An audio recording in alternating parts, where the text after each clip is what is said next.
Welcome, everybody. We're so glad to see everyone here. It is great to see the representation from Hope Street, as always. So nice to have you here. Do we have Dr. Anderson on with us at this time? Okay. We do need our Pledge of Allegiance. And I was wondering if somebody from Hope Street would like to help us out with that. That's great. It's already volunteers. I love that. I love volunteers. I can tell how willing.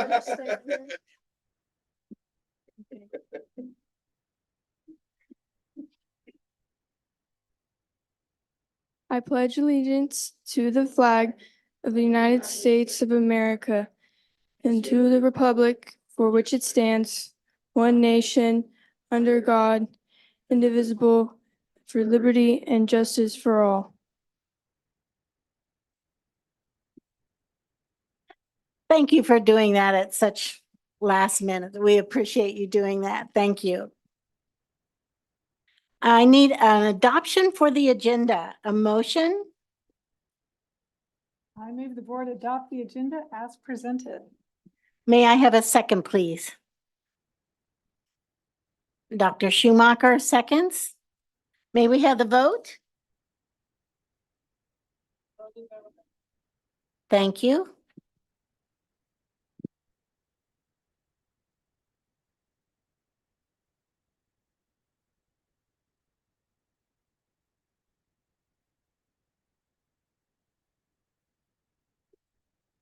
I'm going to count Mr. Tatum not present at vote. All votes are in, motion carries. Thank you. We have school highlights tonight. And one of the things that we love to do in our district is recognize our students of the month from our high school buildings. And we have the honor to have one from Hope Street tonight. And Mr. Knoll, I'm going to let you introduce us to her and let us know why she is so special. Thank you. Well, if I have to list the reasons why she's so special, this meeting is going to go awful long. So I'm going to try to keep it short. Victoria has been with us at Hope Street for the last 3 years. She's been on the honor roll every semester. She has really excelled while she's been at Hope Street. She's proven herself to be a student leader. She's a student ambassador.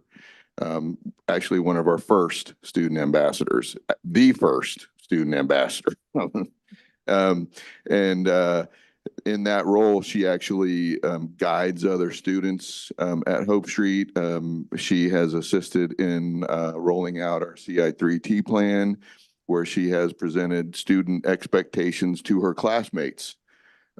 She has volunteered to help with the Neon Prom. She was a volunteer at Family Fun Fitness Night, where she helped at the Hope Street table. She assists with keeping our community resource room organized, clean, and open for business. She's just, she's the best. She has a very artistic knack, and she also obviously has a heart of gold, and loves helping people. And so, you know, when you have a combination like that, guess what she wants to do? She wants to be an art teacher. She plans on attending Washburn University to be an art teacher, and I think she'd be great. And Mr. Knoll on that end. First of all, Ms. Hurd, normally I would be in the room. I know. I know. I am with my father today. So I'm with one of my parents. And so I can't be there in person. But Ms. Hurd, since you want to be a teacher, and I'm hearing that in the background, Ms. Hurd, if you, first of all, if you can come to the podium so we can all applaud you. We have a video to show as well. But as you come to the podium, Ms. Hurd, have you already been interviewed for your future teaching position? By someone in human resources? Have you applied to be a teacher 4 years from now? You haven't gone to college yet, but once you finish, do you already have a job lined up? Not necessarily right now yet. And wouldn't you love to work at Hope Street as an art teacher? Yeah, that would actually be great. I would love to work at Hope Street. So, Miss Hurd, here's what we do. And well, I can't actually promise Hope Street, but perhaps that is the spot for you.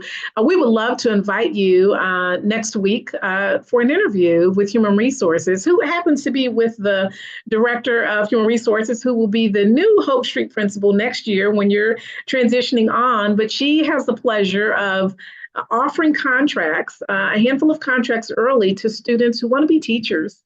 So you already know 4 years from now, you have a guaranteed job. And we can only do it for students who principals highly endorse, who principals say this person was meant to teach. So we'd love to interview you next week if we could. Ms. Johnson will contact you Friday and give you the date and time, and we'll come to you at school.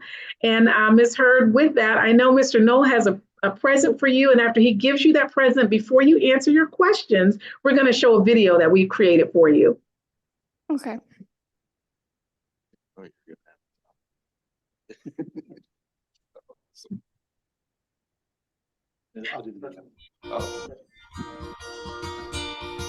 Hi, my name is Victoria Hurd, and I'm a student at Hope Street Academy. I'm actually a student ambassador. We help with the school store, and we also have meetings where we talk about things that we can do for the school. I also did help decorate with the neon prom, and I also helped with the Family Fitness Fun Night. Victoria has been here 3 years. She came to us as a sophomore. She's one of those students who, they're kind of quiet, they're kind of soft-spoken, but she's one of those people that when she does speak, everybody wants to know what she has to say. Victoria is super smart, but even better than that, she's super hardworking. That's probably the number one thing about her. She was never content just to have things good enough. She wanted them to be perfect. I saw so much growth in her self-confidence in the past year. She came in ready to do the work, but I don't feel like very confident that she could. And by the end of the year, she knew that she was not just doing a good job, she was consistently setting what curve there would be if there was a curve. Art is something I've always loved since I was little. I was always drawing, always making art for my family, my friends. I'm planning to go to college at Washburn. I actually already applied there because I want to be an art teacher. I want to study art education so that I can help people. I think she'd be great at anything she does, but the fact that she has chosen to be a teacher says volumes about her too, that she wants to be involved in a profession that helps other people and that serves her community. Deep down, Victoria has known she's got what it takes to be successful.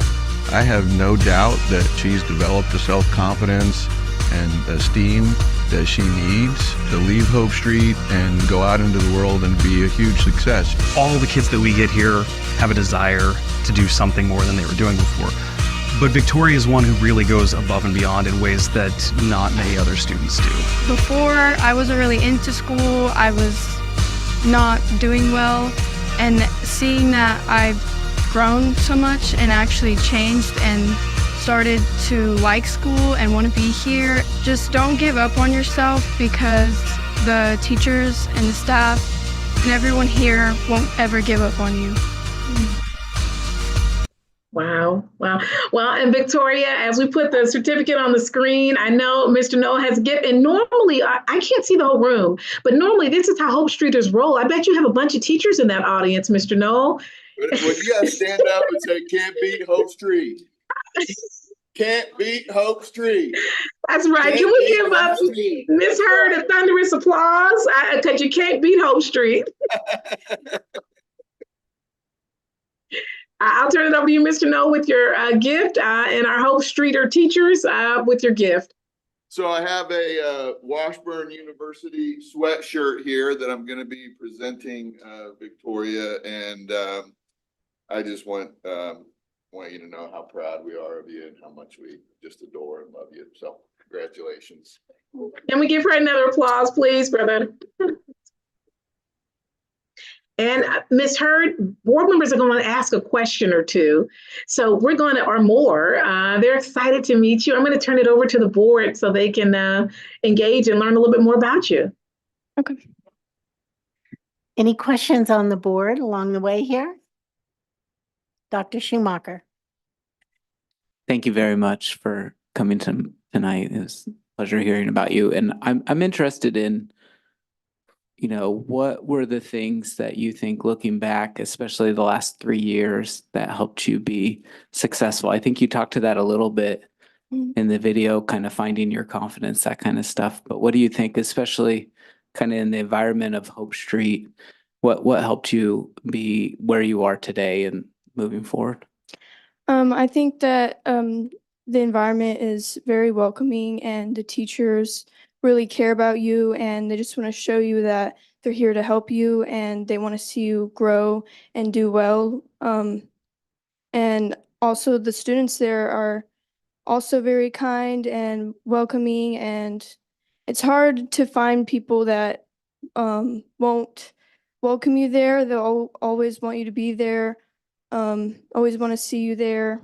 And they're all just very nice, and it kind of just helped me realize that I do have people who care about me. I do have potential, and the people who care about me want to see me to be the best me.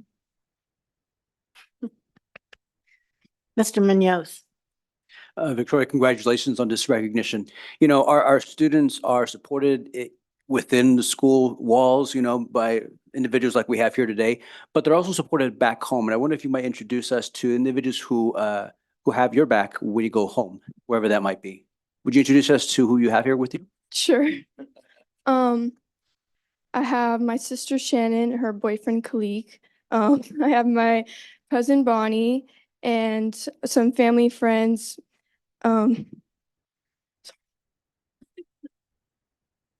Faith and Alia. Yeah. My parents couldn't make it today because my mom's in Kansas City with my brother, and my godparents are babysitting, but they wanted to come. Well, thanks so much. I could speak to that just for a minute. Her family is really going through an awful lot. Her brothers, and this is known, the district adopted her family over the holidays. Her brother is undergoing treatments, staying at the Ronald McDonald House right now. And so mom is down there to be with him. But we have some video and YouTube. So anyway.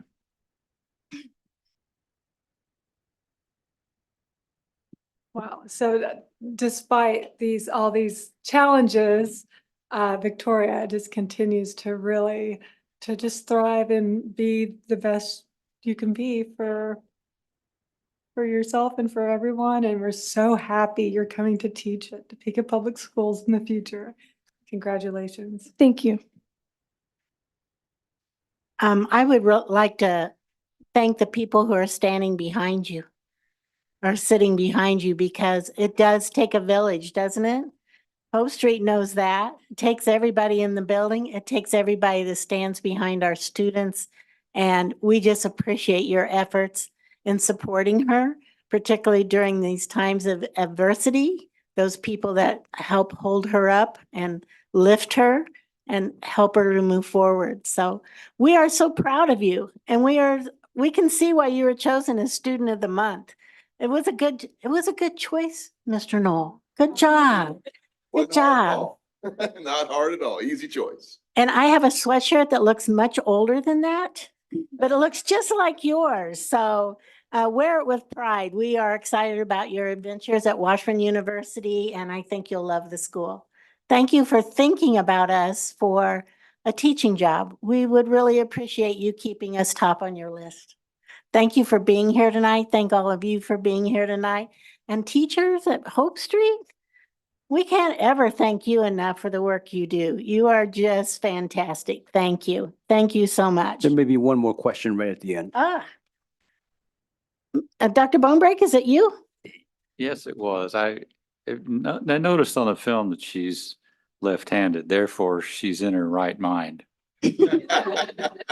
But with all the backing, they've recognized she's in her right mind. So you're very much appreciated. Thank you. So we will be taking a picture with you and your group. Absolutely. probably now, correct? You are correct, Miss Bowley. You've done this a time or two. So Ms. Hurd, Yes. with that, the certificate that you saw, it's being given to you this evening by your principal. We're going to stop for a couple of minutes and have the photo with you. And Ms. Hurd, let me say that as many of us met your mom over the break and your brother over the break, you are an exceptional young lady. You've overcome a lot, and we are incredibly proud of you. And congratulations on your teacher interview next week. We're excited to be able to be given the opportunity to offer you a contract 4 years early. So with that, we're going to take a break. Ms. Bowley, with 2 minutes, because she's the only highlight. So would 2 minutes be good enough? And then Mr. Knoll, if you can gather all the teachers so they're also in that photo, that would be wonderful. Absolutely.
And as they take their time to probably want to go home, we are going to look for a motion for business by consent.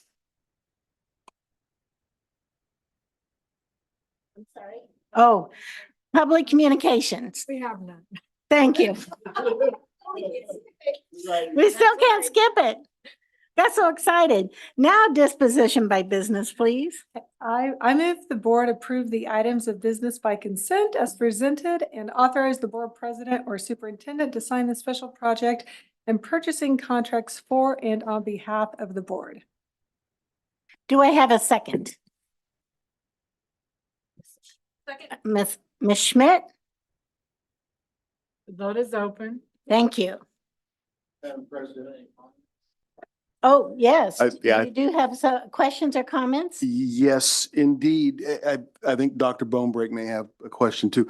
I wanted to hear a little bit more about the travel abroad item on our agenda from the miscellaneous consent. It's number 12. Just wanted to talk a little bit more about that before we go any further. Yes, Mrs. Wallace, it looks like you're ready. Yeah, and Go ahead. go right on ahead, Ms. Wallace. So I didn't have a study abroad on there, so I'll have to take a look at that. Travel Well, abroad. and Travel I abroad. did, right. So I was gonna say, so Okay. Ms. Walls, we can tag team. This is the Puerto Rico trip. So it's not really abroad because it's in the States, but I think it's listed as abroad. So with that, and with the suggestion as well from finance to make sure that that's on here so everyone knows this next step. And I would ask Mrs. Stewart Campbell, as you want to comment, please feel free. She's perhaps a little bit more involved in knowing some of the ins and outs of this concept. We have historically recruited bilingual staff from Spain, and many times they stay, but many times they go back because they have to based on the type of visa that they have. And so a handful of years ago, maybe about 6 or 7, Dr. Gomez, who will be visiting again in January, and he'll be coming to the board meeting at the first meeting in February. But Dr. Gomez previously shared that one recruitment strategy when we asked him how he keeps bilingual staff, which at that time we had a hard time recruiting, he shared he goes to Puerto Rico, and he shared that that's often a place. It's in the States. They can stay. They don't have to have a visa. It's cost effective. That would be one strategy. That year, I believe it was in 2018 and 2019, we did go to Puerto Rico and we recruited in that space, but we haven't gone back since. And of course, since then, the pandemic occurred. It costs about $4,500 for a round trip. It's actually less than it costs to put an ad in any newspaper.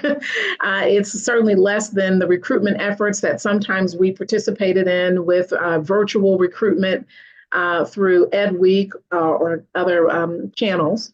And we thought that this year would be a great year to start that back up. So one teacher from Puerto Rico, from Scott. Previously, we had a principal from Scott, and we'll do the same. And then one board member, which would be Mrs.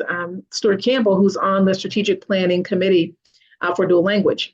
And we wouldn't just be recruiting for Scott, unlike last time. We really are recruiting bilingual staff. And with our feature on Telemundo, I think our notoriety nationally and internationally is such that we may find fruit to this labor.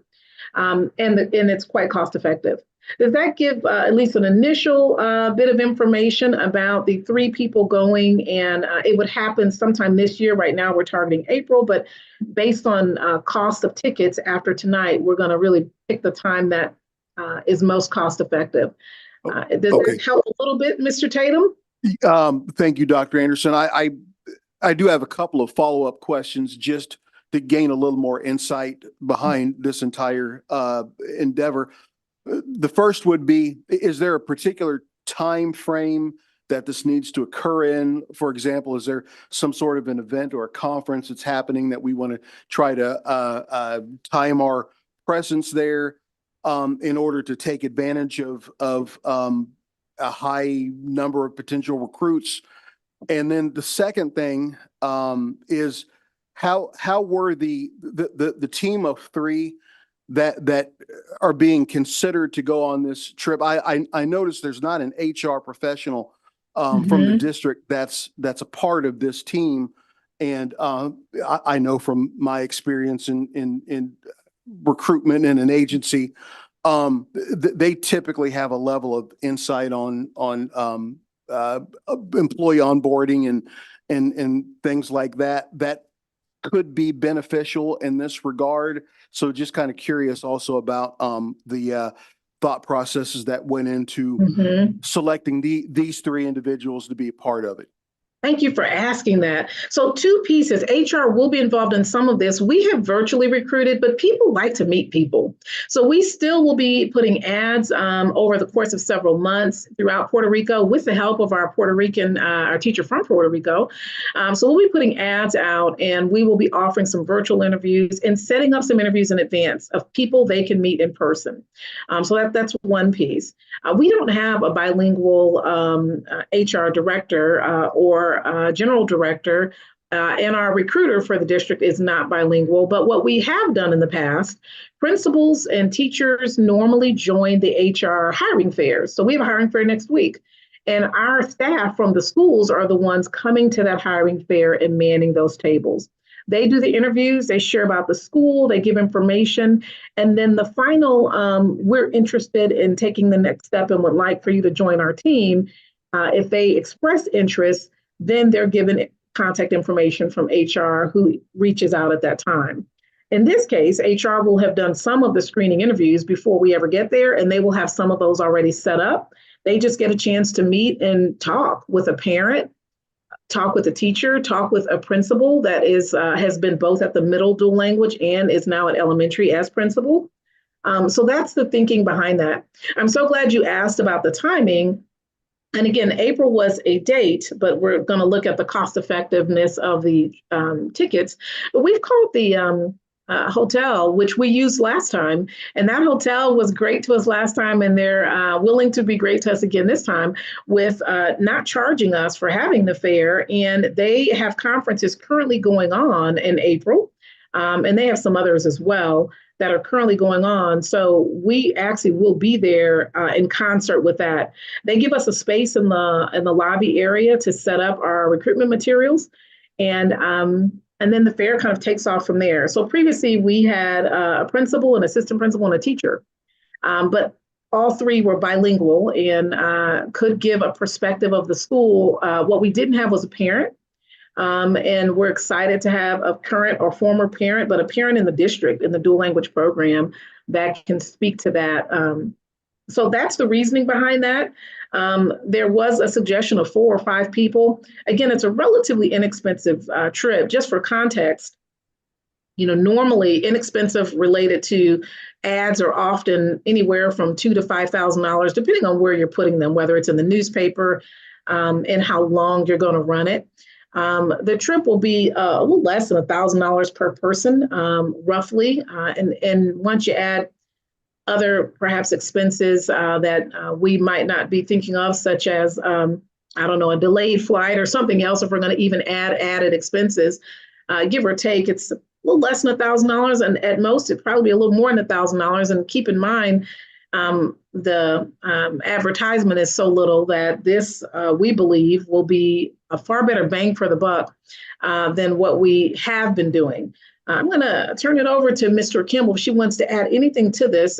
She actually is familiar with the process that we go through for visas. That used to be a job that she did. And so we actually pay right now to sponsor people. We wouldn't be doing that anymore. In fact, the cost of paying kind of washes itself out with the cost of the recruitment trip. Miss Stewart Campbell, do you want to add anything to this? Sure. Thank you, Dr. Anderson. Okay, well, it's no surprise to anyone here that I'm very passionate about bilingual education, and we have a large percentage of ELs. And in our dual language program, we have, I love our teachers from Spain very much, but they have visa restrictions. Teachers from Puerto Rico do not. And okay, so, and Dr. Anderson asked me about this, well, just knowing how passionate I am about bilingual education and dual language, but also because of the Teacher from Spain program, I have experience recruiting. I went to Spain on 3 occasions to recruit teachers. And at the time, I see Mr. Rankin or Mr. Robbins would know too, I think it's like $2,000 we pay for each teacher from Spain. I don't know if that's the current price. Some stay for a year, some stay for 3 years. But then, most eventually go back because they have to. Okay, when Dr. Anderson was talking about the last recruiting trip, I was a little bit involved with that on the periphery because I was the PTO president at Scott at the time. And I remember the then principal found I don't remember how many, but I know one in particular who is this other teacher who loves Topeka, bought a house here, moved here. And she's one of the individuals who would also be going. So who better to sell Topeka than a teacher who herself came? And so the PTO really did a lot of wrap around with those teachers to help them acclimate. But I want to ask you all how you feel about me going. It would be, I think, from the flight leaving on a Thursday night or Friday, and then we'd be coming back on Sunday. So Yes, like, ma'am. Yes, I ma'am. don't, That is the Yeah. trip. It's a Friday flight. The interviews would be on Saturday, and then Sunday you fly back out. With some of those interviews taking place in advance. Ultimately, as a district, we will need to come up with some sustainable ways because we've grown dual language and we have more bilingual needs beyond dual language and not just teachers. And so, we want to develop some sustainable ways to continue to recruit within the states and beyond. We certainly would still recruit from Spain, but that probably shouldn't be our only source, not to sustain dual language in the manner that it will be needed. Nor should we lock ourselves into only paying $2,000 per person when we could pay less than $2,000 and go recruit many people. So I'll Yes, turn it back over to the thank you, board. Dr. Anderson. Well, I'm curious about other people's opinion. Like me going, it's like I feel a bit uncomfortable, like using district dollars, like for myself, but it's not going to be a vacation. It's there to recruit and coming right back. I just want to help. I just want to help any recruitment efforts. But if anyone thinks that that's not appropriate use of our funds for me to go, we could have somebody else. So, or maybe we don't need 3 people. I don't know. We could just have a discussion. So I'll just chime in, and I think it's an absolute fine use of district funds. I think it's no different than when we send people to conferences or gain training. This is one of the things that we've chosen to look at, and we're trying to grow. Like Dr. Anderson brought up, that we have a bigger need than ever. And so I'm absolutely fine. I think you're the board member that has the most passion about it. You have experience with it. You're bilingual, so I have no qualms whatsoever about this.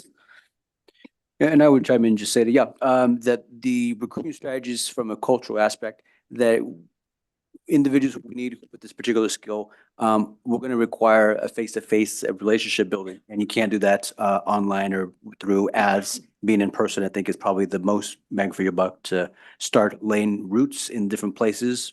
Puerto Rico obviously is the first easiest place, and think outside the box of where else could we begin to sort of establish roots. So I see no problem. I think it's great. I like the idea that we don't have the language skills on the HR department, so you add that value to it. And I understand we also have an expert on our board in HR with Mr. Tatum, so it might be a thought that if we do something like this again. Yeah. So, but I think right now that bilingual piece, when you're able to speak with them in their language, it's very powerful when you're trying to recruit somebody. And if we may add, Ms. Boley, and I can't see the full screen, so my apologies if I cut any board member off. The hope would be, and Dr. When we have our dual language, Dr. Gomez, our dual language consultant, coming at the end of the month and in February, he'll talk about this a little bit. Mostly he'll talk about his visit to Topeka. But the hope would be that, Texas and several other places that have, and even in Kansas, places that have larger numbers of bilingual residents that are interested in being interviewed as they have conferences, because we certainly don't want to take away from any other district in Kansas. But we want to attend those fairs, but also attend other places. Puerto Rico's one place, but Texas is another. They have a very large following in their school district. So again, trying to pick places that we know are seeking new opportunities. So we're excited about that, but we will be expanding this and continuing to bring more of the teachers from Puerto Rico with us on these fairs in the future as we continue to grow this, or from other places in the future. Yeah, I before Dr. Anderson cut me off, I was going to I think there's more than one reason that you're the person to go and represent not only the board, but also parents, but also the community that supports all of our students who are either trying to become bilingual or English is not their primary language. So I think this is a great idea. And as a member of the Personnel Committee, if, we talk about the difficulty in finding teachers and trying to think outside of the box. As Mr. Munoz has said, this might just be the start. So I'm excited for it. Dr. Bonebrake, I believe you had a question about the consent agenda?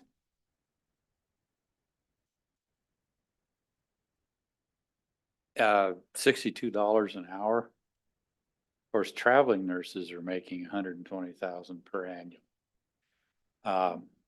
But an LPN might make $25, $26, $27 an hour, and an RN, not double that. I just wonder, is there not any local recruitment we can do? I mean, 90,000 would be a bonus for any RN in the county. And We knew you were going to ask that question, Dr. Bonebrake. So, I'm sorry. Hey, that's perfect. We knew you were going to ask it, or at least we prepared, thinking that you might ask this, since we know this has come up in the past.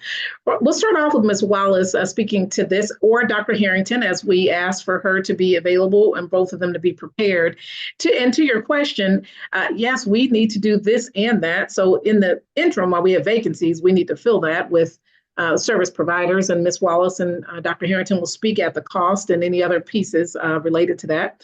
But we also need to be recruiting people, also bilingual people. So when we say we're going to be recruiting not just teachers, we're going to be recruiting across the board, but we certainly will expand our recruitment efforts even further here. But this other strategy I just mentioned is with the hope of being able to fill other needed positions that we're filling right now with service providers. Ms. Wallace and or Dr. Harrington, do you want to speak to this issue? I will refer to Dr. Harrington. We invited her to possibly answer the question. Okay.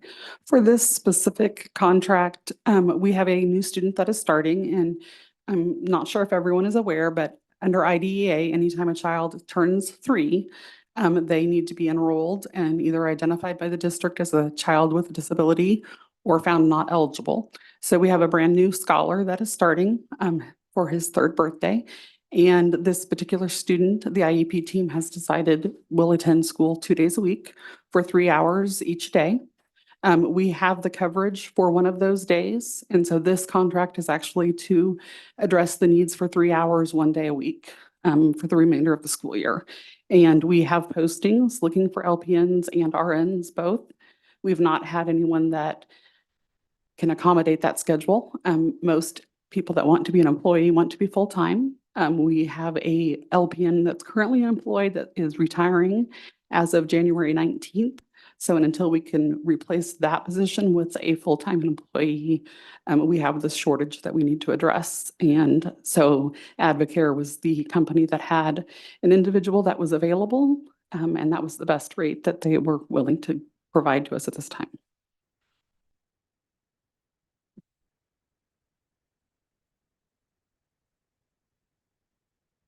Makes sense. Thank you.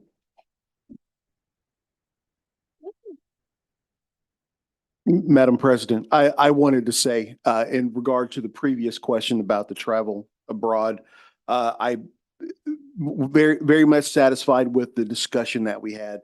That was what I was looking for to help fill in some context here. So thank you all. Thank you, Dr. Harrington. Thank you. It just went, phew. Thank you for being here to answer those questions. I appreciate that. So we have a vote up on business by consent. Are we ready to vote?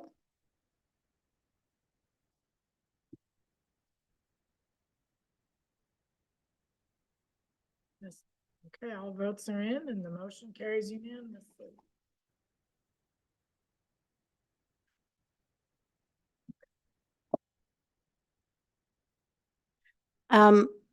Superintendent's report.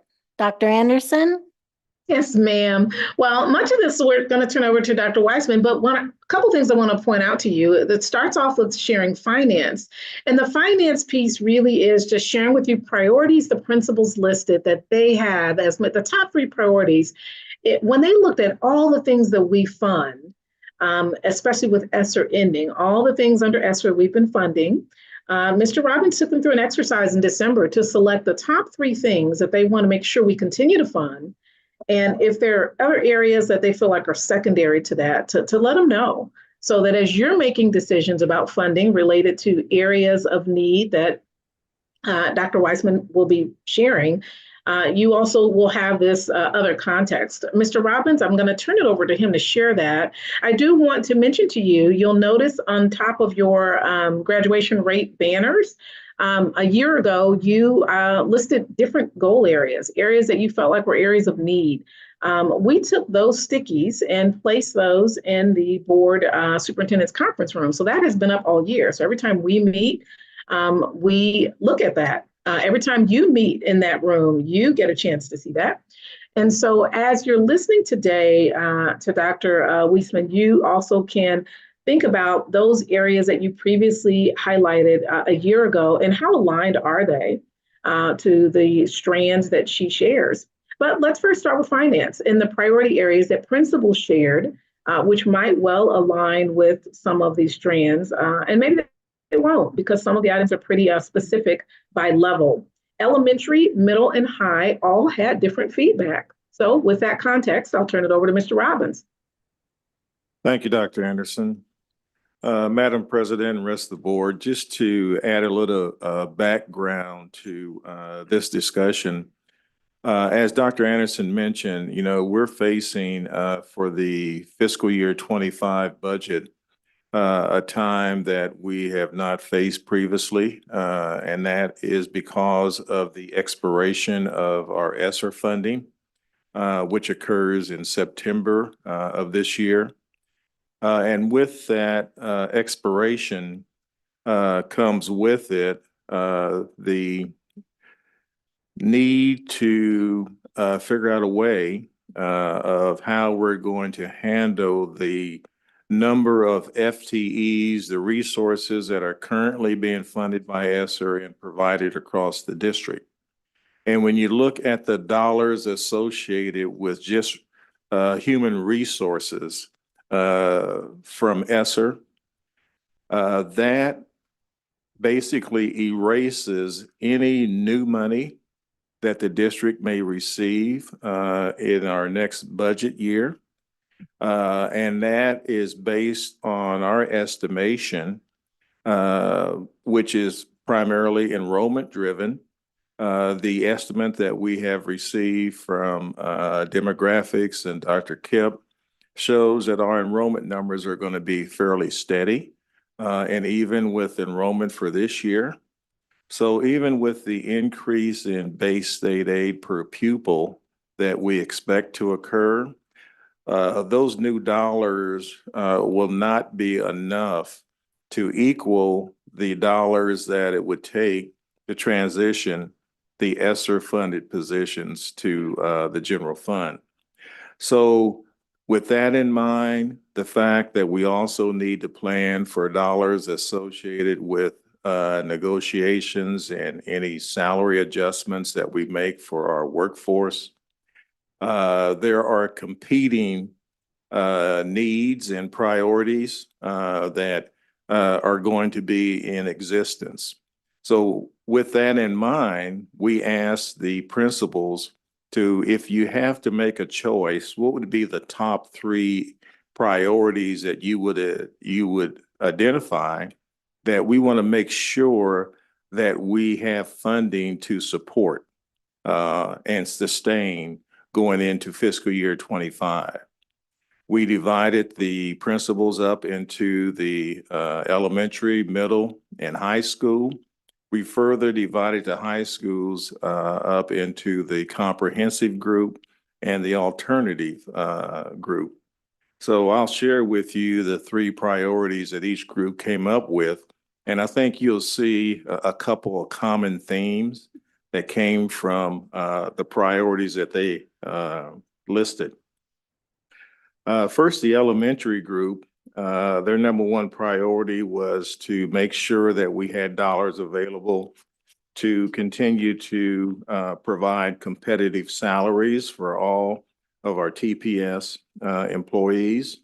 The second priority was to provide the mental health mentors that we are currently providing through the ESSER funding. The third priority through ESSER funding right now, we are providing the media specialists in many of our schools. So that was the top three for them. In middle school, the ESSER funded computer teachers, they wanted to make sure that we are able to transition them from ESSER funding to the general fund. Also, having in mind that this is the last year for the 2-year contract that we have with our SROs at the middle school level. We want to make sure that even with the demand that may exist within the city of Topeka for additional police officers and the desire during our last contract for the chief of police to increase the amount that we were paying for that contract. They want to make sure that the SRO program, which all of the middle school principals are very supportive of and very happy with, that stays in existence and that we are able to negotiate and continue the contract with the city of Topeka for that program. The third priority would be, once again, the mental health mentors.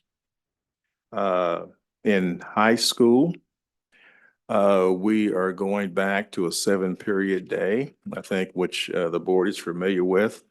The 7-period day versus the 8-period is a initiative that will more than likely result in some additional staffing. It could, based on what enrollment levels are at our 3 respective comprehensive high schools. So if there is a need, an identified need for additional staffing, that is their number one priority so that they are able to successfully transition back to that 7-period day. The second priority that they have is, once again, negotiations dollars to make sure that we're able to continue to be the leader when it comes to teacher salaries within this region. The third priority would be then salary adjustments and dollars for classified staff. So again, competitive salaries. When it comes to our alternative schools, their very first priority would be the mental health mentors. Second and third priority, once again, would be the competitive salaries for both certified staff and classified staff. So as I read through those, I think you would see, if you had to identify 2 main themes, it would probably be to make sure we have dollars for competitive salaries, that we can continue to do that as a district. The second would be the emphasis that seems to be placed on trying to maintain as many mental health mentors as we possibly can in our buildings. Are there any questions from anyone? I do. Thank you so much, Mr. Robbins. So I was taking notes. Could you repeat the number 1 for middle school again? And is that one? Computer. Yes, computer teachers. Okay, thank you. I don't have any questions. Are there any other questions? If not, thank you very much. Thank you, Mr. Robbins. So with that overview of some of those priorities, I suspect none of us probably said, here's a category specifically for computers and technology in that specific way. So we hope that was helpful for you. We are concluding this finance piece. Dr. Kipp at the next meeting will talk about enrollment and that steady enrollment, which will actually increase by about 30 or 40 students. That's his projection for next year. He's going to go into that so you can see where those increases will be. And at this time, we welcome our Kansas Association of School Boards representative, Dr. Weisman, and I'll turn it over to you. All right, thank you. Hello, everyone. Okay, so we're going to tag team on clicking through the slides here. So we'll see how well Scott does at reading my mind. I want to look at him and have him just kind of, figure out what I mean. Well, thank you. Okay, so I had previously given you a little information on the responses that we received. And so we did have excellent return rate. So that's one thing to consider. And as we go through this tonight, I'm going to briefly go over that. I'm going to give you the quantitative responses. I had shared some of those with you before, but I'm going to go through all of those and talk a little bit with what themes emerged from some of those questions as we go through them. And then I'll kind of share the themes after I get through the quantitative piece. So I'm just kind of trying to map out the journey we're about to go on here. Then I'll show you that within the first three themes that I'm sharing, I've disaggregated those by major employee categories. The last two I left as all staff. Certainly with this body of data, I can go back and disaggregate it differently in different ways if you wish. I mean, we have the information. We can always go back and put a different lens on anything that you want to see. So, and as you recall, so sorry, I'll be repeating myself, but some of these I think are important points. We wanted to make certain that people felt safe, that they could provide information in a confidential way. So much of this was done in ways to support that, including just the design of the survey itself, the way we did that. All of the demographic questions were optional. And all of the open-ended questions or the comments were optional. And again, I believe I told you last time that we had well over 5,000 comments on 12 opportunities to give open-ended comments. Some of those single comments were longer than 1 page, single spaced, and then a few were 4 words. But there was a huge range in terms of how much feedback people gave on each question. And there were in the administrative group, the licensed employee group, and the classified group, there were a lot of responses. The comments dropped down significantly in our substitutes, and then we had a category of other employee groups where there were much fewer responses, although there were some significant ones, just fewer by number. Okay, so this first one was just to generally show how much time people spent, and I won't spend a lot of time here, but for the most part, in spite of the number of comments we received, most people went through the survey pretty quickly. Clearly, there were a few people that left the survey open overnight while they thought about it before completing it. Okay, going on, the numbers in these groups pretty much represent their percentage of your employee groups. The classifieds probably a little low. I didn't pull those exact numbers from the district, but just eyeballing it, it looks like there was good representation from each employee group. It doesn't appear to be skewed by numbers or percentage of people in that employee group that took the survey. Moving on, I'm going to go through these all very, very quickly since I have talked about them before. So employment in the district, so you can kind of see how that's represented. And let's just click. I will provide this an electronic version for your board docs, and then I will give you all a written version. I'll probably wait till Monday in case you want me to disaggregate something very quickly before then. So to put that in your written one, but we can continue to add additional reports. Okay, so adequate decision making. So this was part of, as I tried to aspire to themes or purpose for questions, this was a question that I put with a theme of staff needs.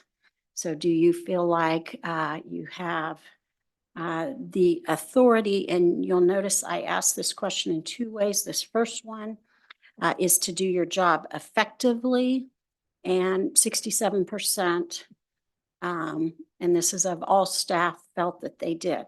The next question is efficiently, and it ended up being very similar response to that, once again, based on staff needs. The next question, would you recommend USD 501 employment to a friend? And this is in a category, not one of the themes, but I used as a measure of satisfaction. And then the next one, to your own child, once again, as a measure of satisfaction. So a little bit lower. Then when we get into physically safe, so here is some quantitative data that I want you to keep in mind, because I'm going to follow up. That was a theme, one of the themes that we pursued. And when I share some of the information within that theme, I want you to remember staff as a whole, 75% indicated that they felt physically safe. I'm going to share some more caveats as I finish the quantitative piece before we go into the qualitative base. Okay, so socially and emotionally safe, again, 74%. Remember that when I share the comments and the themes that emerged within the themes. Okay, colleagues you can trust. This goes into that emotionally and socially safe sense. And then when discussing a personal issue with your supervisor, again, the same theme that we'll have more information on, but 70%, and that's that feeling of emotional safety. As a measure of satisfaction, do you look forward to coming to work most days? And that was 71%. And then this is an important question in terms of a sense of efficacy, which is also a measure of satisfaction. Do you feel like what you're doing, makes a difference? And that was 82%. So I'm telling you these things, I'm pointing those out to couch those in as you hear some of the other themes that emerged. Most days, do you feel supported by your supervisor? Again, relatively high, 78%. That again, for emotional safety. That one also feeds in to staff needs, which is another theme and category that we'll talk about. Respect by your peers in terms of your personal needs. So at 79%. There are comments related to this. Again, this under the theme of emotional safety and some of the sub-themes that came through that. Then the same question as with your supervisor. And again, that is an area where we had open-ended comments, same theme and sub-themes.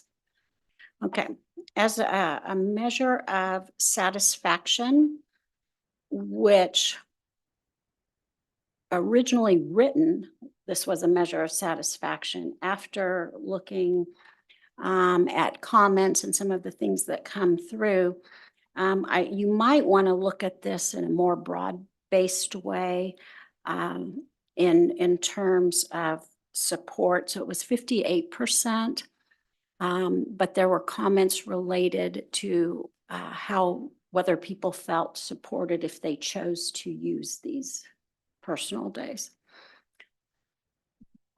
Then again, related to the themes under emotional safety, is your supervisor able to recognize when your needs as an employee are changing and stress levels are changing? Are they responsive to that?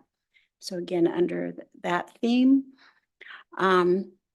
and do you believe the building principal is able to adequately support the mental health needs? And once again, that's under that emotional safety theme. Lots of interesting comments under that in terms of how people viewed the workload that presented for building level administrators.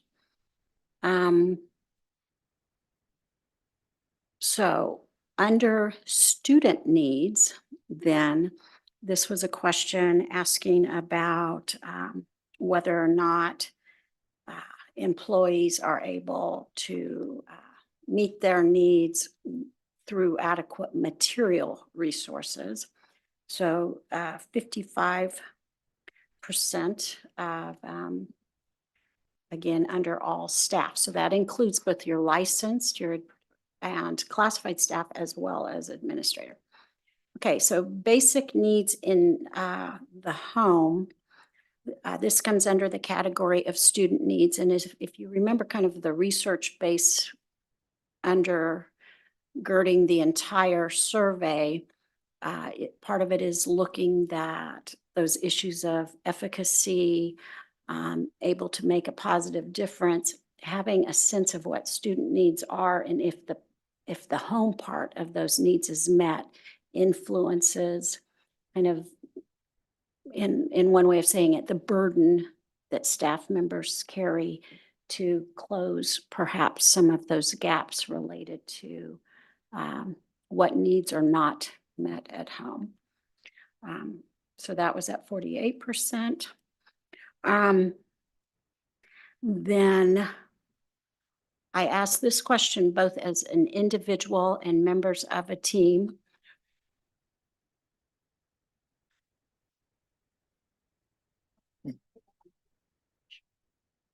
Oh, Yes. it's blocking. I can actually minimize it.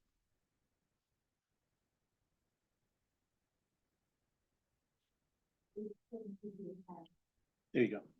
Okay, so this is asked in both ways. So as an individual and the work that you are responsible for doing, but also as part of a larger team, are you able, for this one is, do you feel pressured? I also ask if you have the materials that you need.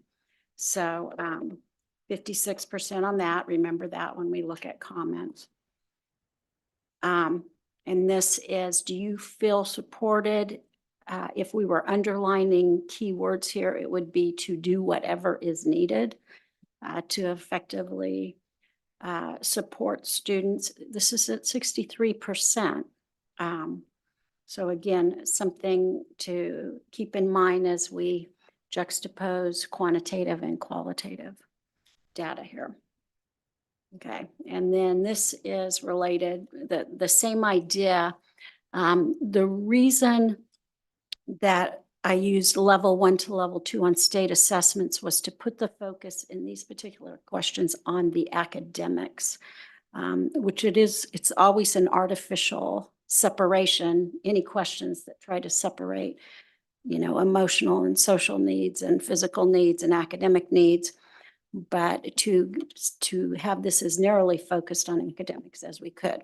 So this is, asked as both a team and as an individual. So 51% as a team and as an individual, 48%. So not really much different in terms of that response. Okay, once again, the underlying basis for looking at staff satisfaction is connectedness. So you saw a number of questions that try to get at how connected do you feel to your peers? How connected do you feel to your supervisors? This is to the broader Topeka community, so 59%. And then I have something in the open-ended comments to share to illustrate that a little bit more. And then connected to the parents of your students, so 56%.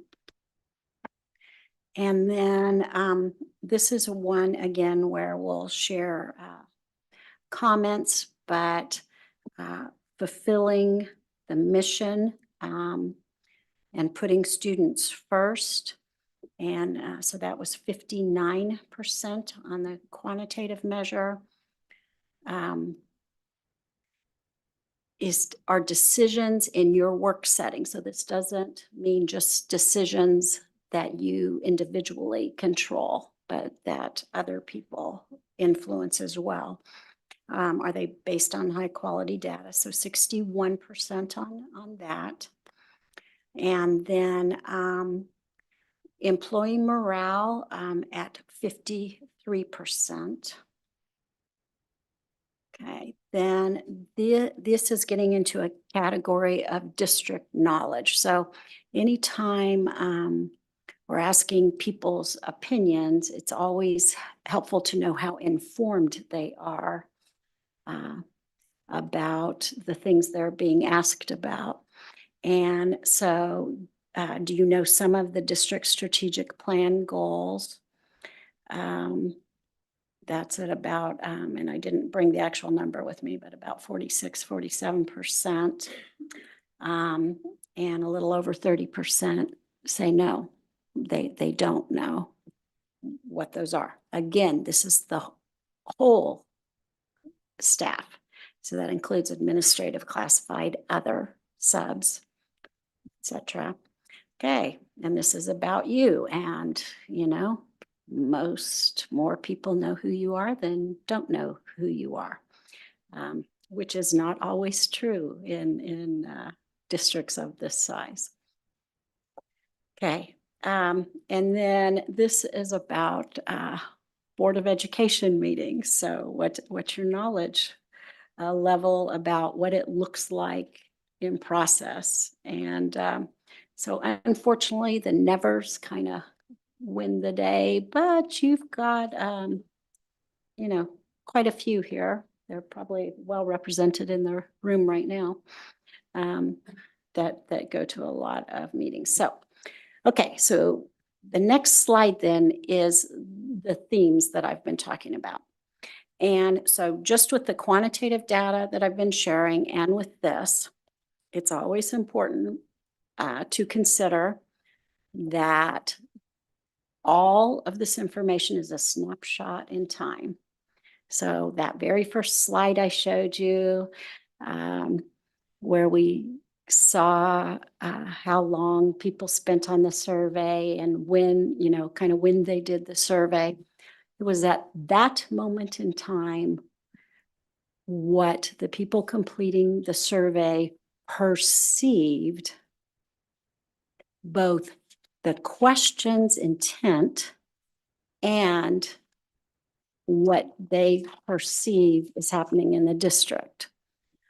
One of my biggest caveats is it's always important to make sure that you replicate a survey or do it multiple times because you want to track and see what stays consistent and what varies, both in terms of the work you do and the emphasis that's put on the data that you collect. The fact that you ask the questions starts to influence perceptions. Questions are a very important way of communicating information. Questions that are asked convey what is valued. The fact that you asked questions about staff well-being conveys that the Board of Education has an interest in staff well-being. In the comments, some of what we hear are people that are appreciative they're being asked. People that want to be asked more frequently in more ways, and people that don't understand why some of these questions were asked. So realize all of those perceptions influence this. It's also important to look at other kinds of data that you have available. So for example, do you anticipate using all of your personal days this year? It's probably really good to look at previous years and see how that percentage compares to how people responded in terms of their expectation. And then to look at the end of the year and see how closely it matches. And that's just an easy example, but that's true of almost every single thing we talk about. Perceptions about the security features in the building and lack of security of the structure. Comparing that to other kinds of assessments that are done to look at those is also important. So one data source shouldn't drive everything. And so part of what we'll put in the report that I give you Monday are what appears to be, emphasis on the word appears, to be actionable items in the short term, what appears to be actionable items long term, and what kinds of data say we need more information, we need to explore this more. So all of those are intents of this.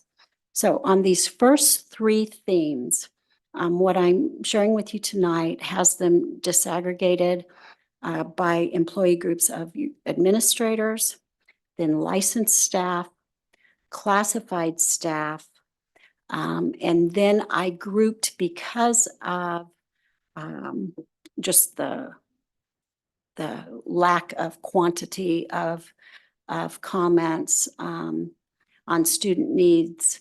I've grouped those as together with, I'm sorry, not with student needs, but with those first three, with other staff that didn't quite fit some of those other categories, like they might be contracted employees.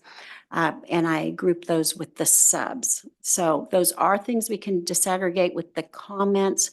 It's harder to keep them unidentifiable if I separate them out. Not in every case. But the last two, for student needs and advancing the mission, I've just given you some themes that represent the whole staff. There would be enough comments if you want to disaggregate those out. But I thought for our purposes tonight that works. Okay, so if you didn't notice, in order to not convey some sort of importance, those were in alphabetical order, not by any other kind of hierarchy. So emotional safety is first. So under administrative staff, and sorry, these are not super pretty slides. They're just, text on a screen. These are the themes that emerged. I tried to collect the themes and compile them together, maintaining as closely as I could actual language from real comments where it could be done. And even sometimes spelling and punctuation that like hurt me to keep, but just to try to convey, because it's all a form of communication. One of the questions somebody asked is, how does something rise high enough to become a theme? Like, how many times does something have to be mentioned to be a theme? Well, the answer to that is, like any good numbers person, is it depends. It depends on how many responses there are, and it depends on how many different responses there are in that number of responses. So essentially, it's if something's mentioned within those categories in a way that's predominant, meaning multiple times, it becomes a theme. But the answer to that question is literally different for every single group of comments, because the number of comments varied and the number of issues that came up in those comments varied. So again, remember, it's a snapshot in time. In this case, I kept capitalization and stuff as it was conveyed, making some assumptions that that was part of how they were communicating. There are some places where I did correct spelling because I thought it was hard to know what was meant without correction, but I tried not to do that if it.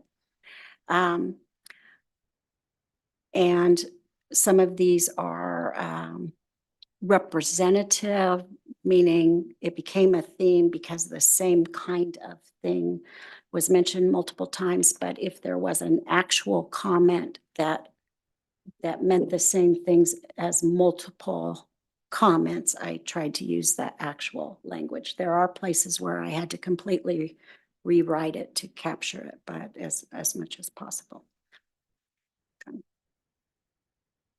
I think part of the study after this will then to be look at the themes that emerge from the themes, and you'll see that those are common too.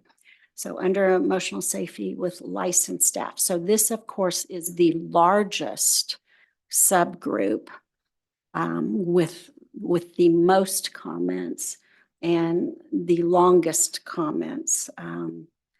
So there's a little more summarizing on my part within this, because there are literally just hundreds and hundreds and hundreds of comments that made these. Now realize, because it was a one-way communication, we don't know how they are defining certain words. For some people, administrator means from the assistant principal and the dean and the building principal to district level administrators. For some people, administrators may only mean like district level people. So you can't really know, and that's part of why you want to look at other data as well. I guess the other caveat I want to put with that is whether or not it's accurate. So just because it's someone's perception doesn't mean it's accurate and true.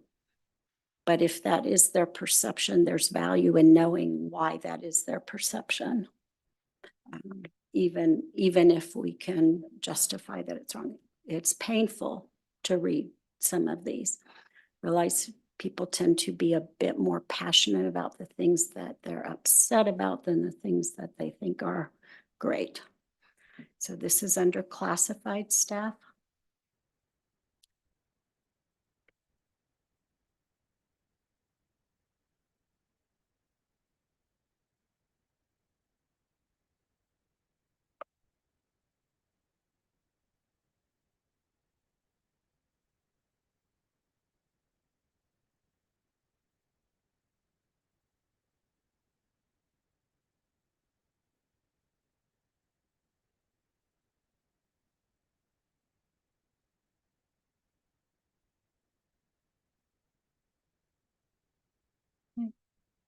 And then these are those other employee groups.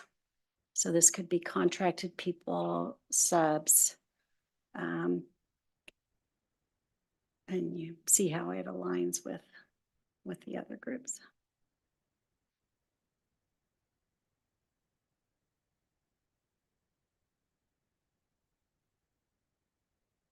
And there's such a range in the kinds of jobs people in this category have, that it's a little harder to draw some conclusions from it. I mean, literally some of the people in this category are not actually employees of the district, but come to work in the district.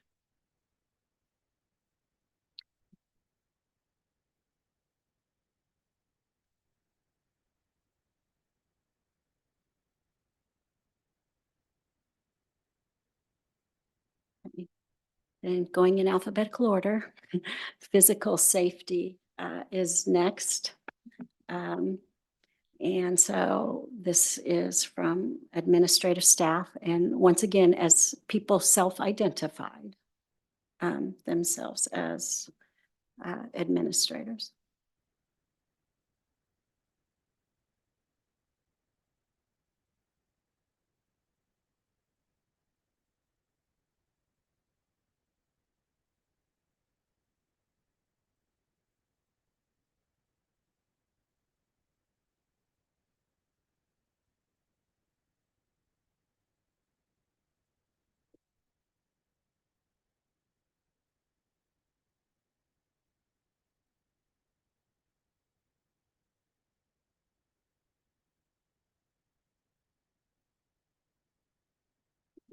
And you see in both this and the emotional safety, you see comments that represent education across society, not just USD 501, if you've noticed that.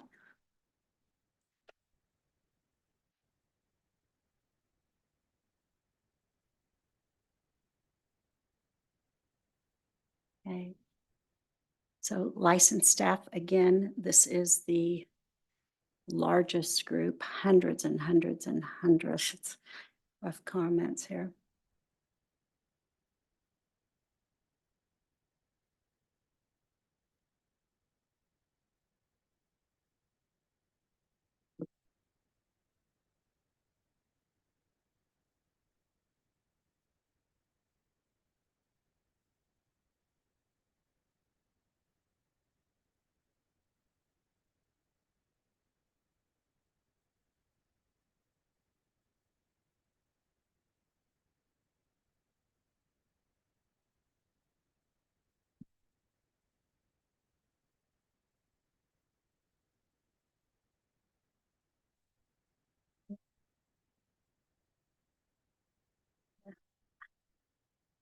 Classified.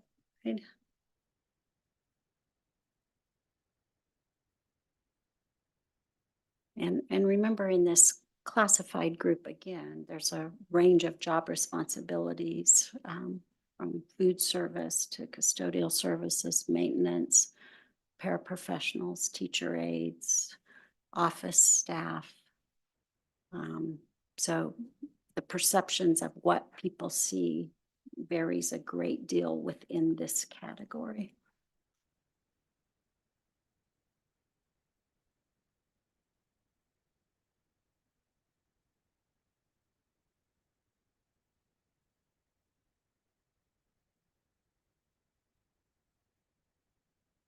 And certainly a number of comments in everything that's come up so far also represents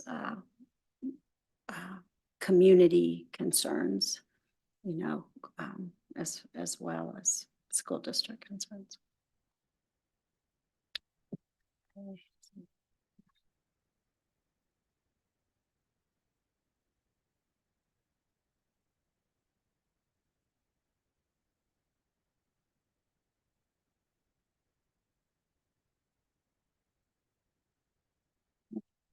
So staff needs, as the next one. And so questions that impacted what went into this category in this theme are, as I mentioned, like adequate decision-making authority to be both effective and efficient, the ability to discuss a personal issue that may impact your job performance with your supervisor, both emotional and staff needs on that one. Then how satisfied are you with your ability to find healthcare providers covered by your district insurance plan in the community? Is a factor in this. The building principal's ability to support mental health needs of staff goes into this one. I think those were, let me see. Oh, and then what do you need that you don't currently have to effectively do the essential functions of your job? Influence this one. Okay, then for licensed again. So numbers of comments did not necessarily influence numbers of sub-themes. It depends how aligned the responses were. So sometimes in the licensed staff, they're probably a more homogeneous group than some of the other categories. And so sometimes you actually see fewer sub-themes than you do in the categories with fewer employees. If that makes sense.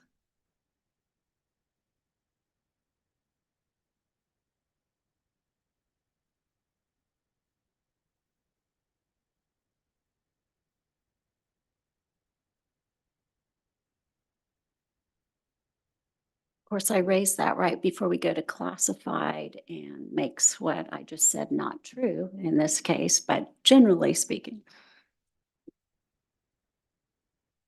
So fewer themes emerged, even though they're a pretty diverse group.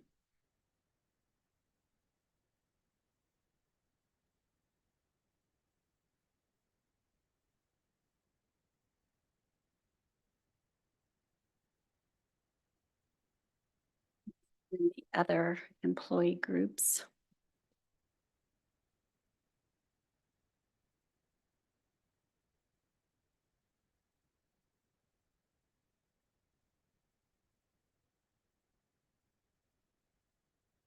Okay, so student needs. As I said, this represents all staff together as one group. And actually don't get excited and think there are only 10 sub-themes. There were so many, I had to divide it into 2 slides. So this is the first half.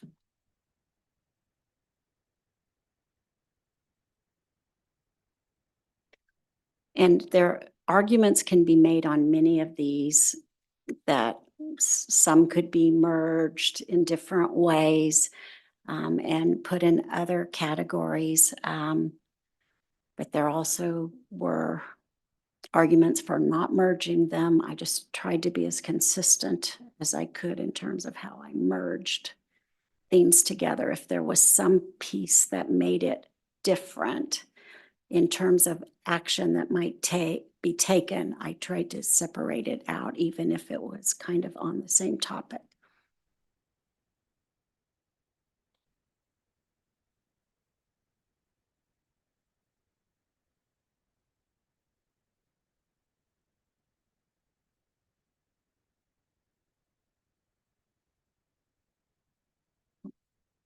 See the second half of that.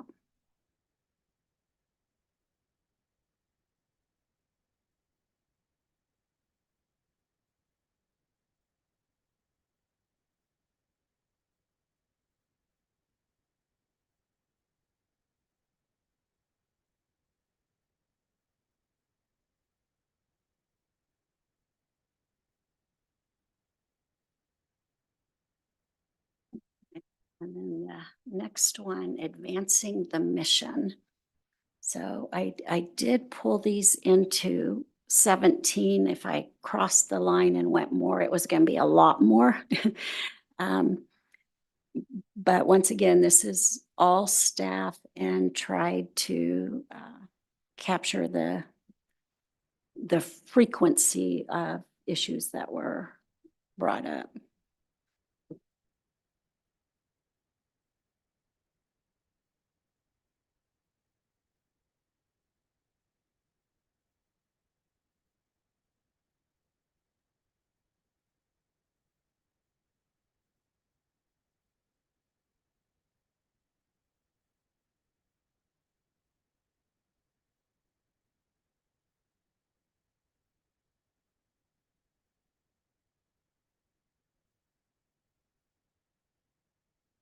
Okay, then the next one is I asked people, and it looks like we got the way that's displaying. It's funny because it doesn't overlap on my screen the way it does there. We see different pictures here. But I said, what kinds of resources do you know about or use from the community? And so this was a list. I hope I didn't end up replicating. I tried to go back and make sure I wasn't replicating. I didn't try to summarize these. I just tried if something was mentioned to get it up there. So it's possible something could have two names and I've got it up there twice. There was also one comment that said, why should I need to know these? I shouldn't need to know community resources to do my job. That was one end of the spectrum. On the other end of the spectrum was people who spoke, quite positively about the wonderful ways that some of these resources had been used and had helped their staff. So once again, it ran the gamut. But this was just more of a way to get some sense of what people knew was out there, not really to try to measure how much these resources are used or how they're communicated or anything like that. And so, as I mentioned earlier, this goes back to how connected do you feel to the broader Topeka community? My opinion, your perspective is going to be more accurate, but a list with 50 resources means that there's some level of connection with the broader Topeka community, that people feel connected. So I thought this was very positive. Okay, so this obviously is really just the beginning of the work. There are, as I said, the actionable items that can be pulled from this. A few of those that I'm pulling out, if I used the comments, it would become identifiable. So there are some things I'm going to put in that written report that I send you that will show some action, but it won't have the underlying comments that led to them because the underlying comments make them identifiable. But there are some things that I think are could have a immediate and positive impact without a lot of expense in time or money. I think a few of them are, I suspect, are just lack of awareness. And so some increasing awareness could help address a few things like that. Of course, as you read, many of them are definitely things that require transformative change, and they require engaging the community and take years and years to do as well. But recognition of that, looking at that in the context of other data sources that you have, I think make this more powerful. So comments, questions? It looks like we do have at least one question here, maybe more. So at the very beginning, Dr. Weisman, thank you for all your work on this and the work that you will continue to do to help us improve. But you talked about replicating the survey. I know in corporate world, often that looks like yearly. Do you have a recommendation from your perspective? So I think the answer to that has to have context in terms of how much your staff is being asked to do in terms of surveys, because survey fatigue is a very real thing. Ideally, if that weren't a factor, at least annually, I think you would get the richest, best data. Now, the district went out of its way to align the stars to make sure staff was given time to do it on a certain day. It was allocated for them to do this in space, and that absolutely had to have enhanced the positive return. Is there capacity to be able to give, one of your data sources that kind of priority? But in a pure vacuum, once a year would be a good way to watch trends on this if you're consistent with the time of year and the context as much as you can. If you start moving it around and doing it in different ways, that since it's perception based, it changes what kind of results you get.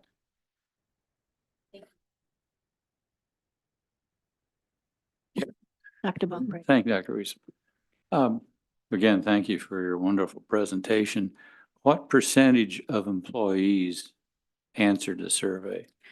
It was about 65%, which is A lot better than 20. It's really good. I hear about places that get 8%. So, pretty good. Was really pleased. And there were about 110 people, I think, that began the survey, but for whatever reason did not complete it. That could have something to do with the responses they were going to be given, or it could be they got really busy with life and just didn't get it sent in. So we don't know what their answers would have been. Mr. Tatum. Dr. Weisman, I had a question based on not the content, because there'll be plenty of time to get into that, but the formatting. When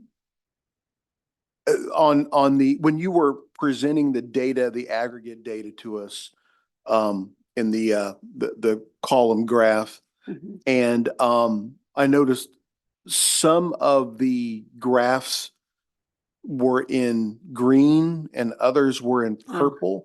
Didn't know if there was a rationale behind that. Not this time, the way we ended up doing it. So no. Okay. Now, where I thought you were going to go was some questions have been asked about using the 100-point Likert scale. Oh, I thought of that too. Okay. So and technology has made that more feasible, but it's really just a way to allow people more precision in their response, as opposed to like a 5-point. And the idea is that perhaps people will stay away from just trying to land in the middle somewhere, and give it a little more thought, that perhaps you can read a little more into it with that kind of precision of 100-point as opposed to a 5 or a 10. Sure. Or something like that. Another thing that looked different is people were allowed to look at the whole survey before answering, again by design, because we put a lot of emphasis on trying to create a sense of safety in completing the survey. So letting people see the whole to know what they were getting into before they started to respond was the reason for that. And you could choose not to answer any of those open ended questions. Now, your survey could not be complete if you did not answer all of the quantitative ones. Right, you said that last time. Yeah. So, but those were things we did to encourage people that were anxious. But yet there were also some comments about not sure anybody's going to be honest on this survey because it's probably not confidential. So everything we didn't assuage everyone. But much of the design was with that intent, which looks different than other surveys people sometimes participate in. Thank you.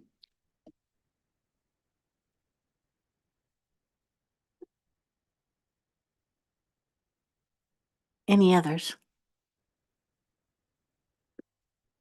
I'm giving that teacher wait time. One of the things you might want to continue to think about is if there are some that you want disaggregated a little more.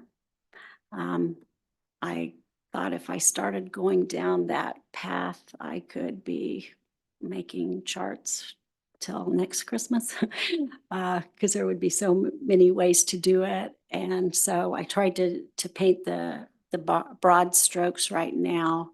But as you look at that with the lens that you're bringing and you see something where you really want to see it disaggregated a certain way, let me know, preferably by the end of tomorrow if it's going to be in your written report, so that I have time to get it in your written report. Although we can do it whenever, but if we want it to be in your official written report, it'd be helpful if I could have it by end of day tomorrow, those requests. Okay, well, now I have a question. So if we were to do what you just said, we could, would we just call you, or email you? so, How to communicate that? Communicate one way with me, because I need to be certain that we maintain all of our protocols with communication. So thank you for bringing that up. If you will just email me directly, then I can add that in, and I will copy the subcommittee then with whatever that final list is of requests that I get by the end of the day tomorrow, so that the three people on the subcommittee know what I'm adding there in case there's some piece of information I need to know before I proceed. But that way we maintain our appropriate protocols for communication, since that's my other job to make sure you understand. Well, thank you. You've done, and I know we'll continue to do a great job with this survey. Thank So, you. I know it's hard to read some of it, but hopefully it will result in positive outcomes. Thank you. Thank you. So board members, you have heard and had to think about a lot of information tonight. And so I'm going to pass out these large sticky notes again.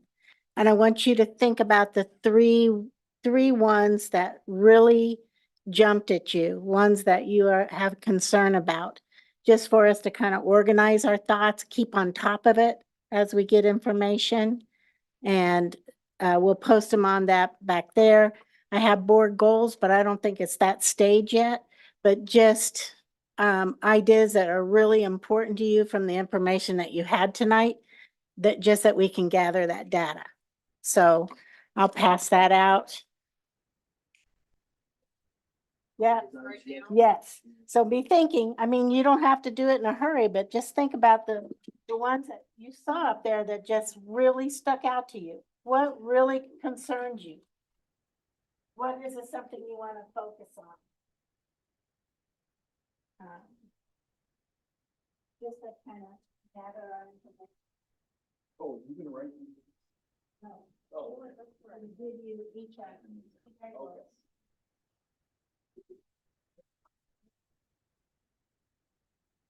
And then also, I think it would be important maybe at the next meeting that we look at this data up front and see what was maybe accomplished. And we've done well on. And what areas the district has helped us move forward on. You want to put 3 things on the sticky? Your top 3 that was really that was big news to me. I really want to be thinking more about that. With just a lot of information. Your sticky part is. Might not stick on it.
I know. I don't know why those smell that way. Woo!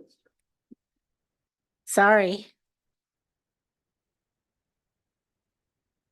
I know that I'm not able to like write. There are more that I could write, but these are the ones I think, that you are probably thinking right away. That's why I wanted us to do that exercise. Bam. So the share and then put on the board behind us. And whoever wants to go first to share was just fine. So, kind of a theme both in what LR talked about when he met with administration at the different levels of the school, maintaining mental health resources. That stood out. Policies. Really, I'm pretty loud, everybody tells me. Policies around consequences for student behavior and cell phones. That student consequences thing, I think policies would be something that we could implement pretty quickly. Now getting them implemented within the schools might be another thing, but it would be a cheap step. And then how do we better support our administrators, teachers, staff, wrap around without making them feel micromanaged or under a microscope? So those were the 3 things I walked away with.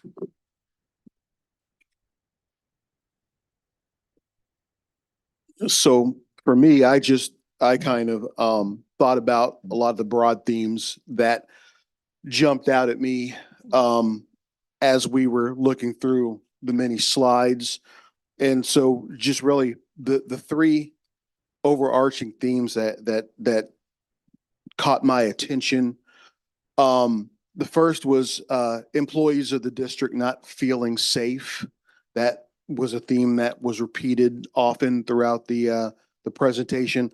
The second one, employees of the district not feeling supported, either in teaching or not feeling supported by administration was something that came up. There was something about, being made to feel guilty if you wanted to take a day off or something like that. I consider all that in the category of employees not feeling supported. And then the third one, concerns over student achievement. There was quite a bit of those things. For whatever reason, some of those seem to have socioeconomic elements to them that are really kind of beyond the scope of what we're able to control. But I think writ large, student achievement was a concern that seemed to be a thread throughout many of the slides.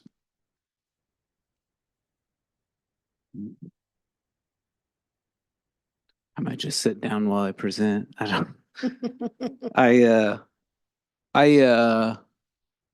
I would second, and I think Lisa had this, but also with Keith, the staff feeling safe, and I put both mentally and physically. And then I had a conversation in my head is emotionally, like mentally as well, because I feel like all those. But so that was one of mine.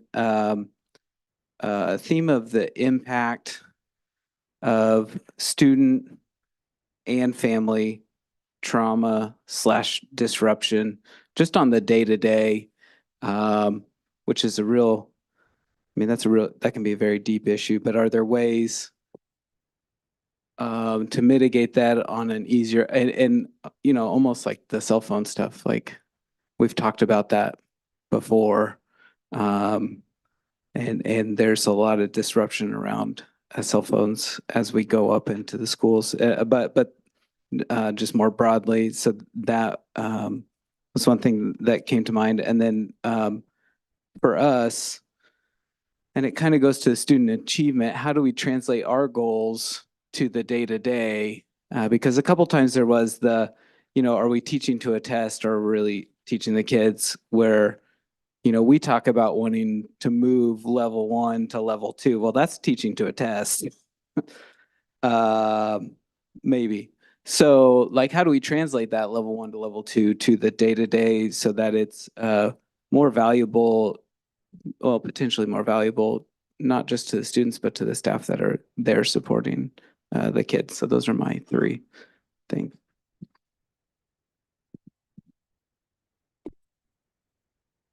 We really don't have many definitions of what the heck we're looking at.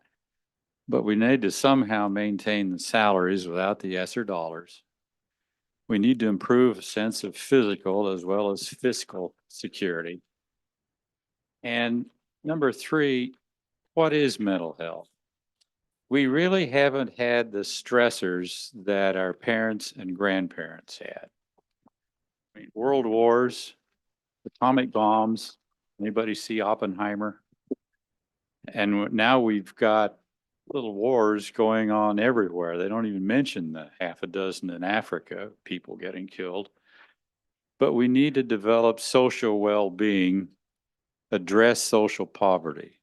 60% of the parents, of the families in 501 are single parent. And fiscal stability, emotional stability is a lot more easily achieved if you have associations with people, if you can meet with people, you can converse and discuss your problems with individuals. And I just don't think we have a way of doing that. Maybe we need to discuss an Ann Landers column every class. Deal with everyday problems. 2 + 2, yeah, but how do you deal with a sibling that won't speak to you?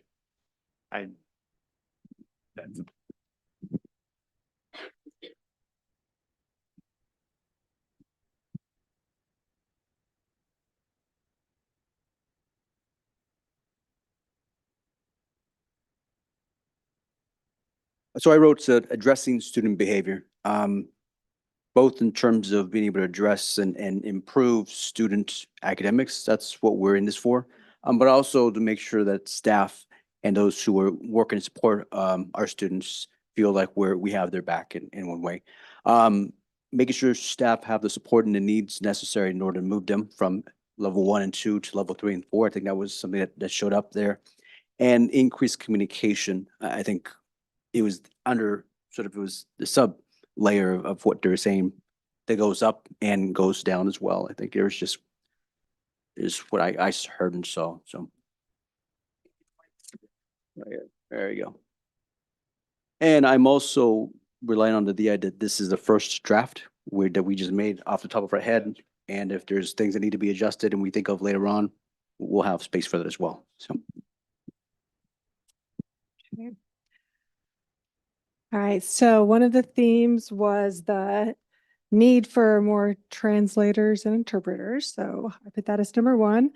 Number 2, which looks like everybody noticed this too, the security concerns, like the security of some of our buildings with intruders and gun violence. And the third I put was also what many others saw was just concerns about lack of support and some micromanagement maybe. So those are my 3.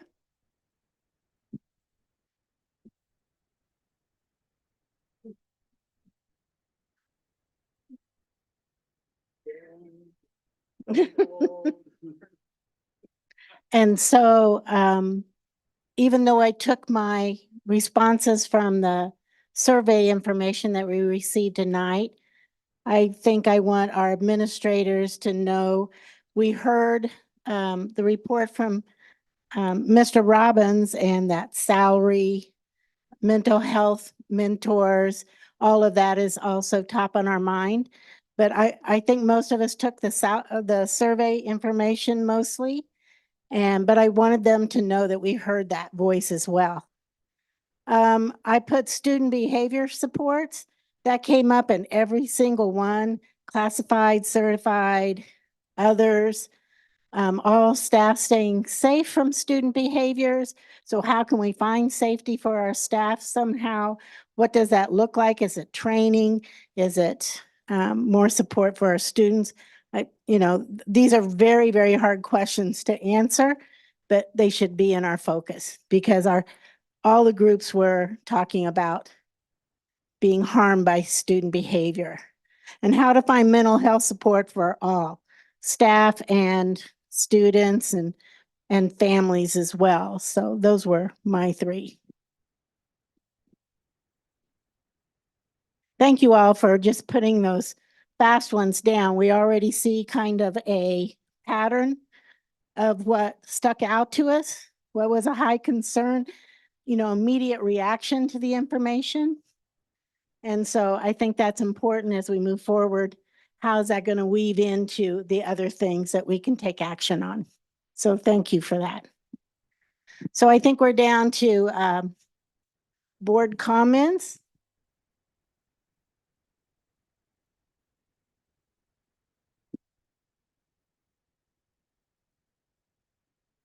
Do I get to start again?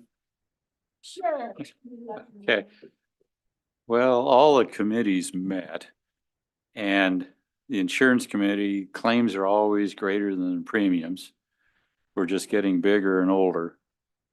The investor finance committee, we don't spend more than we take in. That's kind of the opposite of the insurance committee. I don't know how we balance it. I don't know how we're going to balance it in the future without the ESSER dollars. And the wellness committee,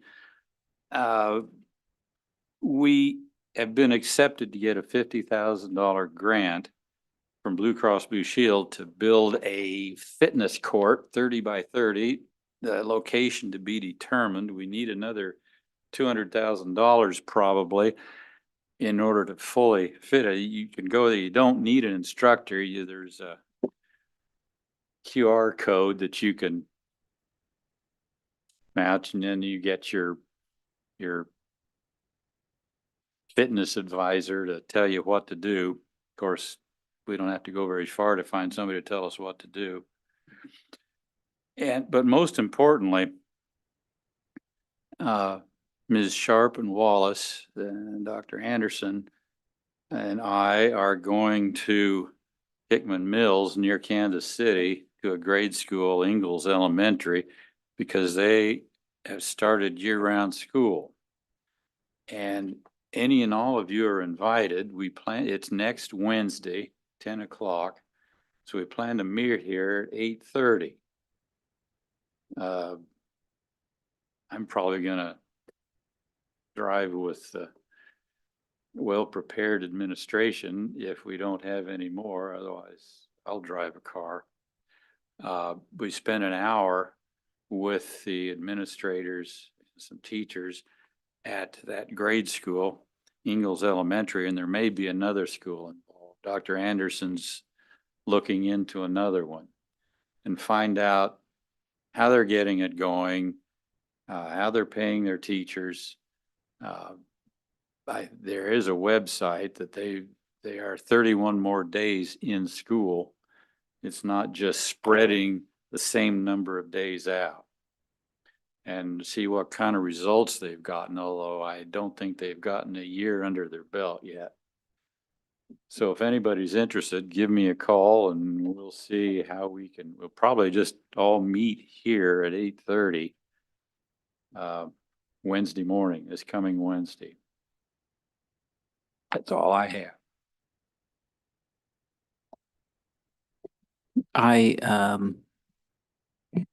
None of my committees met, so You lucky that. I would be interested, I'm unable to go, but I'd be interested, Dr. Bonebreak, in hopefully hearing about that at the next board meeting as well, and just kind of some of the takeaways.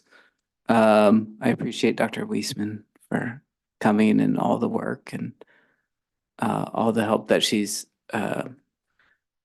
provided to us to make us better board members, but hopefully to help our district move forward as well. I think I'm trying to figure out who has the best handwriting on the board, and none of them are good. But that's all I have for tonight. Thank you. And that's coming from a medical doctor, folks. Took me decades to learn to write that badly. I don't think I have much in regard to much of anything at this point. None of my committees met, so I don't have any updates. And I hope everybody had a great holiday season. Kids are back in school today. It's back to the swing of things. So, and we are definitely back in the swing of things. So, yep, that's all I got. So I just want to thank Dr. Weisman again. I want to thank my fellow board members for being open to an all-employee survey. I know sometimes it's hard to evaluate ourselves as a district and really see where we have opportunities to improve. But more importantly, I want to thank everybody who filled that out. Because the lens we look through is not the same lens that you guys all look through. So we want to make sure that when we set strategic goals for our district, that it is matching what the people who do the hard work day to day, that it's important to them as well, and they feel that those needs are there. So thank you for filling that out. I'm hoping that it can be a yearly thing. Like I said, most corporate organizations, we do that every year. We set percentages that we, hope to achieve for ourselves. And I'd love to be able to see us to continue this as a district as well. And then I just want to let Dr. Anderson know, she's probably not watching, but she'll be in my thoughts and prayers as she is away this evening dealing with some personal matters. I have no board reports, but we'll have some next time. And other than that, I think kids are excited to go to school for the most part. And my older one is still, but she went and other than that, I think we're happy to see our students back. We can't wait to see them. And hopefully, I hope that our staff had time to be able to rest and get the much needed time to sort of get themselves in a good space and that they enjoyed the holidays. Welcome back, everybody. We'll soon look forward to the rest of this year. That's all. All right, two of my committees met. The first one, the Sheldon Head Start Policy Committee meeting, I was not able to attend, but so I want to thank Ms. Boley for filling in for me. And really, I checked in with Ms. Tanner and asked her as well about the most important thing to share out with everybody. And Ms. Boley and Ms. Tanner both suggested to share that they received the 45-day notice for their Focus Area 2 review. And this is an on-site review that takes place during the week of February 12th. So it's kind of a big deal for them. This is like the feds coming in, right? Yeah, it's money. It's the federal Head Start people coming in. So it's a big deal. And the other committee just met yesterday, and this was the dual language committee. So we've met, I don't know, I guess it's been maybe like twice a year. So, but we might start meeting more often. Anyway, so we did meet yesterday and we discussed various things, mainly strategizing ways to better streamline from elementary to middle school to high school. We got a look at an assessment that we're considering giving students from middle school to high school to ensure that they're prepared for the rigor of like biología in Spanish for a native English speaker. That was biology, if you didn't know. Anyway, so we looked at that test and it looked good to me. We talked about the attrition in high school, and Ms. Wallace, I thought, had a great idea of possibly forming like a focus group as to why students, mainly the native English speaking students, are dropping out in high school. And yeah, talk about ways to better support our native English speakers.